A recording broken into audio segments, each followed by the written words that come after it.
Hello everyone, welcome back to healthy flavours. నేను మీ సునీత కిరణ్. ఈరోజు నేను మీకోసం క్యాబేజీ వడలు ఎలా చేయాలో చూపిస్తున్నానండి.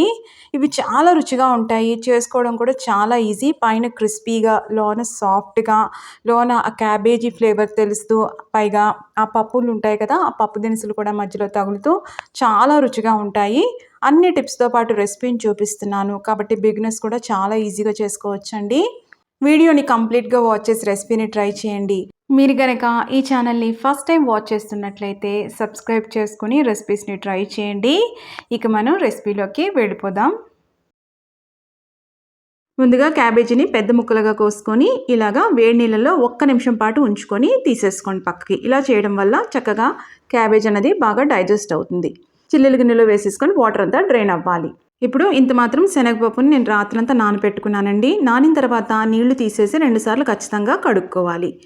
కుదరని పక్షంలో 3 గంటలైనా కనీసం నానబెట్టుకోవాలి. దీంట్లోంచి కాస్త శనగపప్పుని తీసుకొని పక్కన పెట్టుకొని మిగతా శనగపప్పుని మనం మిక్సీలో వేసుకొని బరగ్గా గ్రైండ్ చేసుకోవాలి. దీంట్లోంచి కాస్త శనగపప్పుని తీసుకొని పక్కన పెట్టుకుంటున్నాము.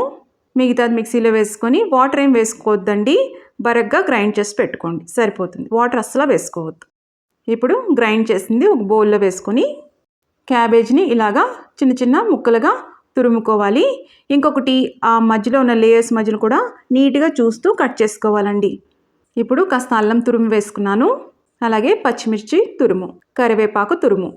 పచ్చిమిర్చి అల్లం వల్ల ఆ ఘాటు వల్ల చాలా ఫ్లేవర్ఫుల్గా ఉంటాయండి ఇవి. అలాగే సన్నగా తరిగిన కొత్తిమీర.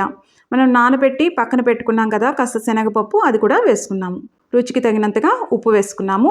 ఒకటేసారి ఉప్పు ఎక్కువ వేసుకోవద్దండి, అవసరం పడితే మళ్ళీ సరి చూసుకొని వేసుకోవచ్చు. మీ స్పైసీనెస్కి తగ్గట్టుగా కారం వేసుకోండి. ఆల్రెడీ పచ్చిమిర్చి అల్లం ఉంది కదా, దానికి తగ్గట్టుగా వేసుకోండి. కాస్త పసుపు, ఇప్పుడు కాస్త జీలకర్ర కూడా వేసుకున్నాను. ఇప్పుడు కొద్దిగా బియ్యం పిండి. నేను ఇంత తీసుకున్నానండి, అదంతా వాడట్లేదు. ఎంత అవసరం పడితే అంత మాత్రమే వాడుకోవాలి. ఇంకా నీళ్ళు అనేవి అస్సలు పోసుకోకూడదండి. క్యాబేజ్లో తేమ ఉంటుంది. శనగపప్పుని మనం రుబ్బుకున్నాం కదా, దాంట్లో కూడా తేమ ఉంటుంది. ఆ తేమే సరిపోతుందండి. మనకి ఎంత అవసరమో అంత మాత్రం బియ్యం పిండి వేసుకొని ఇలా గట్టిగా వచ్చేలాగా కలుపుకోవాలి. అరిచేతిని కాస్త తడి చేసుకున్న తర్వాత ఇలాగా చిన్న చిన్న ఉండలు చేసుకొని ఇలా ఒత్తుకోవాలండి, గారెల్లాగా. మరి మందంగా చేసుకోవద్దు, ఈ మాత్రం మందం అయితే సరిపోతుంది. ఈలోపు ఆయిల్ని వేడి చేసుకోవాలండి. ఆయిల్ అనేది మీడియం హీట్ ఉండాలి, బాగా ఎక్కువ వేడి ఉండకూడదు. ఇవి వేసిన తర్వాత వెంటనే కదిపేయొద్దండి. 1/2 నిమిషం అయిన తర్వాత రెండో వైపుకి తిప్పుకోండి. ఫ్రై చేసేటప్పుడు ఫ్లేమ్ని మీడియంలో పెట్టుకోండి, అప్పుడు లోన కుక్ అవుతుంది, బయట కూడా క్రిస్పీగా ఉంటుంది. ఇప్పుడు కుక్ అయిపోయిన తర్వాత చూసారా, ఈ కలర్లో ఉండగా తీసేసుకోండి. ఇక్కడ చూడండి, తెల్లగా ఉన్న వైపు ఎక్కువగా బబుల్స్ ఉన్నాయి అంటే ఇంకా కుక్ అవ్వాలి అని అర్థం. ఇటు సైడ్ చూసారా, బబుల్స్ అన్నవి కుక్ అయ్యే కొలది తగ్గిపోతూ ఉంటాయి అన్నమాట, అది గుర్తు. తీసేసుకొని టిష్యూ మీద వేసేసుకోండి. ఇలానే అన్నీ కుక్ చేసుకోవాలి. క్యాబేజీ వడలు అనేవి రెడీ అయిపోయినాయండి. చాలా ఈజీ చేసుకోవడం, క్విక్ రెసిపీ. తప్పకుండా ట్రై చేయండి. ఎలా వచ్చిందో కూడా కమెంట్స్లో పెట్టండి. మీకు గనక ఈ రెసిపీ నచ్చినట్టయితే లైక్ చేయండి, షేర్ చేయండి.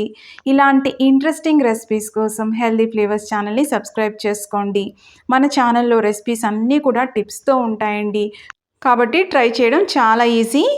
ఈ వడలు పైన చాలా క్రిస్పీగా, లోన సాఫ్ట్గా పప్పులు తగులుతూ చాలా రుచిగా ఉంటాయి. తప్పకుండా ట్రై చేసి ఎంజాయ్ చేయండి.